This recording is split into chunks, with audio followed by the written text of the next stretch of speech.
તે પછી પશ્ચિમ વિક્ષોભ આવી રહ્યો છે. આગામી તારીખ 3 થી 6 આસપાસ એક મોટો પડતો આવી રહ્યો છે. ભારે પવનની ગતિ રહેશે. કચ્છ ભાગોમાં તો 60 થી 70 કિલોમીટરના પવન ફૂંકાશે. પશ્ચિમ સૌરાષ્ટ્રના ભાગો, જામનગરના કેટલાક ભાગો, ઉત્તર સૌરાષ્ટ્રના ભાગો, કચ્છના ભાગોમાં હવામાન પલટાવાની શક્યતા છે. વરસાદ કોઈ ભાગમાં ભારે એટલે વધુ અને કોઈ ભાગમાં છાંટા આંબાના પાકો પર તેની અસર થવાની શક્યતા રહેશે. કેટલાક ભાગમાં ગાજવી સાથે વરસાદ થવાની શક્યતા રહેશે. બંગાળ ઉપસાગરમાં વાવાઝોડા બની શકે.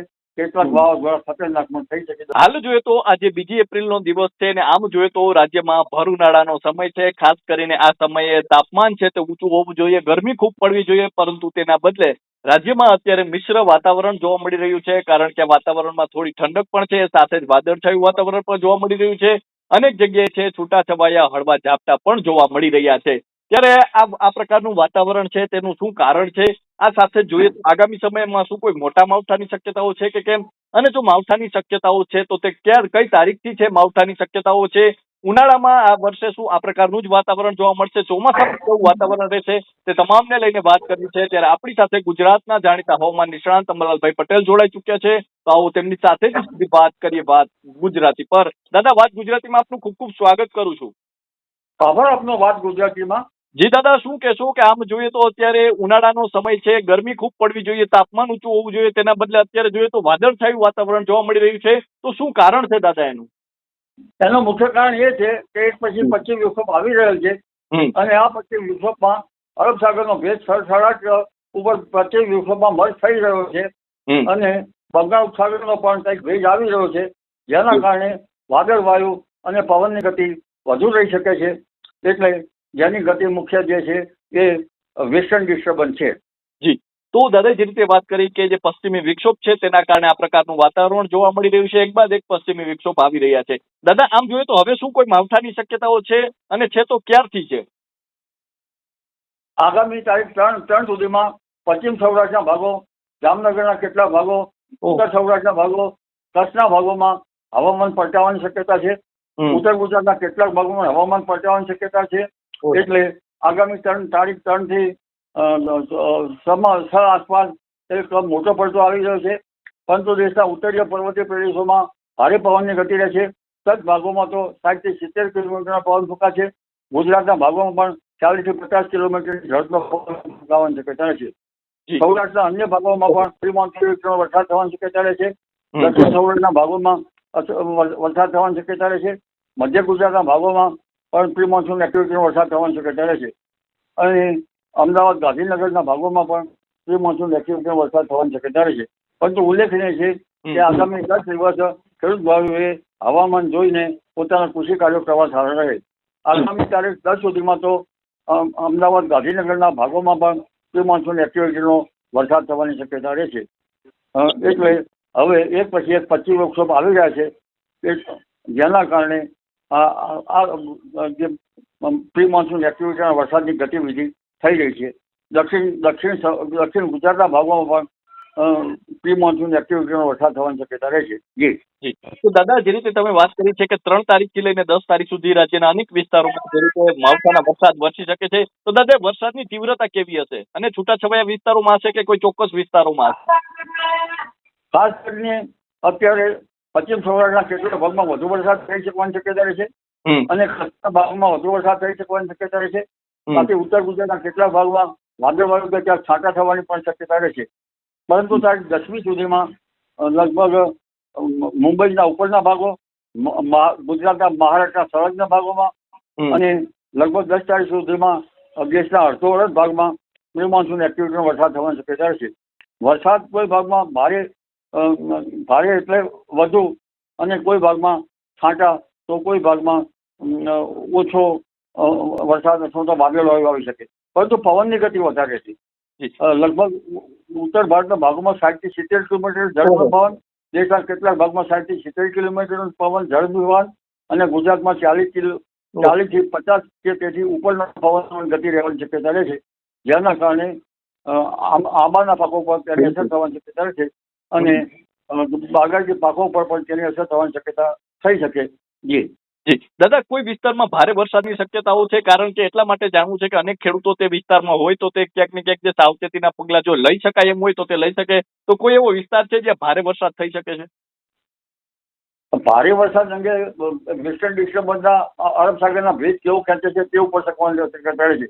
અત્યારે વધુ વરસાદ પશ્ચિમ સૌરાષ્ટ્રના ભાગોમાં થવાની શક્યતા હાલ થઈ રહી છે. પરંતુ મજબૂત પશ્ચિમ વિક્ષોભના કારણે અલગ અલગ ભાગમાં તારીખ 10 સુધીમાં વધુ વરસાદ થવાની શક્યતા રહે છે. કેટલાક ભાગમાં ગાજવી સાથે વરસાદ થવાની શક્યતા રહે છે. પરંતુ ઉત્તર ભારતના ભાગોમાં થોડો વધુ વરસાદ થવાની શક્યતા છે, જેની અસર ગુજરાતમાં આવતા ગુજરાતના ભિન્ન ભિન્ન ભાગમાં ઓછો વધતો વરસાદ થઈ શકે છે. જી દાદા, પવન શા માટે આટલો બધો જોવા મળી રહ્યો છે? તમે જે તે વાત કરી કે ફરી 40 થી 50 કિલોમીટર પ્રતિ કલાકની ઝડપે પવન ફૂંકાઈ શકે છે.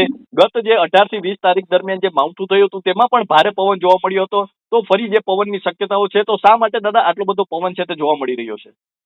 જ્યારે પશ્ચિમ વિક્ષોભ આવતો હોય છે અને કેટલાક સાયક્લોનિક સર્ક્યુલેશન થતા હોય છે, કન્વર્જન ઝોન પણ બનતો હોય છે, એટલે જેટ ધારા પણ લગભગ દક્ષિણાવર્તી હોય તો અરબ સાગરમાંથી સળા સાયક્લોનિક સર્ક્યુલેશનના કારણે આ જે ભેજ ખેંચાતો હોય છે એટલે પવનની ગતિ તેના કારણે વધારે હોય છે અને વાતાવરણ અસ્થિર હોય છે બંગાળ ઉપસાગરના ભેજના કારણે, જેના કારણે પવનની ગતિ વધુ રહી શકતી હોય છે. અને આ પવનની ગતિ ઘણી વખત પશુપાલકો માટે એના ઘેટા બકરાનું ધ્યાન રાખવું પડે. અને ઉભો કૃષિ પાક તો હવે લગભગ નહીં હોય, પણ ઉભો કૃષિ પાક પડી જવાની શક્યતા રહેતી હોય છે અને આબોહવાની પર અસર થતી હોય છે. એટલે એનું મુખ્ય કારણ સાયક્લોનિક સર્ક્યુલેશનો અને પશ્ચિમ વિક્ષોભમાં અરબ સાગરનો ભેજ મર્જ થતા અને બંગાળ ઉપસાગરનો કોઈ ભેજ પણ મર્જ થતા આવી સ્થિતિનું નિર્માણ થઈ શકતું હોય છે. જી દાદા, આ જે માવઠું આવવાનું છે તેમાં ગાજવીજ પણ જોવા મળશે કે જે કહી શકાય કે શાંત માવઠું હશે? માવઠું શાંત ન હોય. ઉત્તર ભારતના કેટલાક ભાગમાં તો કાળા પડવાની શક્યતા રહે છે, ગાજવીજ થવાની શક્યતા રહે છે, જેની અસર ગુજરાતના કોઈ ભાગમાં પણ ગાજવીજ સાથે વરસાદ થવાની શક્યતા થઈ શકે. જી તો દાદા, આમ જોવા જઈએ તો આ વર્ષે તાપમાનને લઈને પણ વાત કરવી છે. તો તાપમાન છે તે આ વર્ષે હજુ પણ કહી શકાય કે જે હીટવેવના રાઉન્ડ છે તે એટલા બધા નથી જોવા મળ્યા. તો તાપમાન ક્યારે જોવા મળશે? વધુ હીટવેવ જોવા મળી શકે છે શું આ વર્ષે? ગંગા જમનાના મેદાનો તપે તો ચોમાસું સારું આવી શકે, પરંતુ ગંગા જમનાના મેદાનો તપવાની શક્યતા છે. તારીખ 20મી એપ્રિલ બાદ ગરમી વધવાની શક્યતા છે. તારીખ 26મી એપ્રિલ બાદ વચ્ચે ક્યાંક પ્રી મોન્સૂન એક્ટિવ વરસાદ થાય તો ઉષ્ણ તાપમાન ઘટી શકે, પણ 26 એપ્રિલ બાદ કોઈ ભાગમાં 43 થી 43 ડિગ્રી સેલ્સિયસ જેવું થવાની શક્યતા રહે છે. અને 11 થી 20 મેમાં પણ ટેમ્પરેચર વધવાની શક્યતા રહે છે અને કોઈ ભાગમાં 44 ડિગ્રી સેલ્સિયસ 44 ડિગ્રી સેલ્સિયસ જેવું થઈ શકવાની શક્યતા રહે. એટલે ગરમી હવે ધીરે ધીરે 20મી એપ્રિલ બાદ વધવાની શક્યતા રહેશે. જી દાદા, આપનો આટલા વર્ષોનો અનુભવ છે તો આપની પાસેથી જાણવું છે કે 2026ના ચોમાસાને દાદા કઈ રીતે જુએ છે? 2026ના ચોમાસાને આપણે જોવા જઈએ તો એક અલનીનો ઇવોલ્યુશન અલનીનો લગભગ ઓગસ્ટ પછીનો થવાની શક્યતા રહે છે. પરંતુ કેટલાક હિન્દ મહાસાગરનું હવામાન સાનુકૂળ રહેવાની શક્યતા રહેતા ગુજરાતના ભાગોમાં મેઘગર્ભ બરાબર બન્યો ન હોવા છતાં સાયક્લોનિક સર્ક્યુલેશનના કારણે લો પ્રેશરના કારણે ગુજરાતમાં સારો વરસાદ થવાની શક્યતા રહેશે. આ ઉપરાંત બંગાળના ઉપસાગરનો ભેજ અને કેટલાક ટ્રફના કારણે ગુજરાતના ભાગોમાં સારો વરસાદ થવાની શક્યતા રહે. અલબત્ત કોઈ ભાગમાં ખંડવૃષ્ટિ થઈ શકે, પરંતુ એકંદરે ચોમાસું સારું આવવાની શક્યતા રહેશે. પરંતુ પાછોતર વરસાદ પણ થવાની શક્યતા છે, જે ઓક્ટોબર માસ સુધીમાં પાછોતર વરસાદ થઈ શકે. જી દાદા, આપણે ચોમાસાની વાત કરી, હવે વાવાઝોડાને લઈને વાત કરવી છે. આ વર્ષે વાવાઝોડાની કોઈ શક્યતાઓ છે? કેમ કે આપણે જોઈએ તો પવન છે આ વર્ષે સતત આપણે જોઈએ અત્યારે માવઠાની સાથે પવન પણ ખૂબ અત્યારે જોવા મળી રહ્યો છે. તો આ વર્ષે વાવાઝોડાની કોઈ શક્યતા છે અને છે તો તેની ગુજરાત પર અસર થશે? 26મી એપ્રિલથી લગભગ મેની શરૂઆત સુધીમાં અને જૂનની શરૂઆત સુધીમાં બંગાળ ઉપસાગરમાં વાવાઝોડા બની શકે. કેટલાક વાવાઝોડા ખતરનાક પણ થઈ શકે દક્ષિણ પૂર્વ તટો પર, અને અરબ સાગરમાં પણ મે માસમાં એક વાવાઝોડું બનવાની શક્યતા છે. જો તેનો માર્ગ હુમન તરફ થઈ શકે તો પછી તેની અસર ગુજરાતમાં ઘટી શકે. જી જી તો દાદા, અમારી સાથે જોડાવા બદલ અને આપનો કિંમતી સમય આપવા બદલ ખૂબ ખૂબ આભાર. તો આ હતા ગુજરાતના જાણીતા હવામાન નિષ્ણાત અંબાલાલભાઈ પટેલ અને તેમણે જે રીતે આપણી સાથે વાત કરી છે કે આવતીકાલથી રાજ્યના વાતાવરણમાં છે પલટો આવવાનો છે, કારણ કે અનેક વિસ્તારોમાં છે ગાજવીજ સાથે જે માવઠાના વરસાદ છે તે પડી શકે છે અને સાથે જોઈએ તો તેમાં પવનની ઝડપ પણ વધુ જોવા મળશે. 40 થી 50 કિલોમીટર પ્રતિ કલાકની ઝડપે પવન ફૂંકાઈ શકે છે. 20 તારીખથી રાજ્યમાં છે હીટવેવના પણ રાઉન્ડ આવી શકે છે. 26 તારીખથી ફરી ક્યાંક ને ક્યાંક દાદા જે રીતે વાત કરી કે જે કમોસમી વરસાદ છે એટલે કે માવઠાનો રાઉન્ડ ફરીથી આવી શકે છે, એટલે કે પશ્ચિમી વિક્ષોભ છે તેની અસર સતત જોવા મળવાની છે. આવનારા ચોમાસાને લઈને પણ દાદાએ જે રીતે વાત કરી છે કે અમુક વિસ્તારોમાં જે કહી શકાય કે જે વરસાદ છે તે આ વર્ષે સારો પડશે, સામાન્ય ચોમાસું રહે તેવી આગાહી વ્યક્ત કરી છે. અને સાથે જ જોઈએ તો ક્યાંક ને ક્યાંક વાવાઝોડાની શક્યતાઓને લઈને પણ તેમણે આપણી સાથે વાત કરી છે. તો હાલ તો બસ આટલું જ. ફરી મળતા રહીશું વાત ગુજરાતી પર.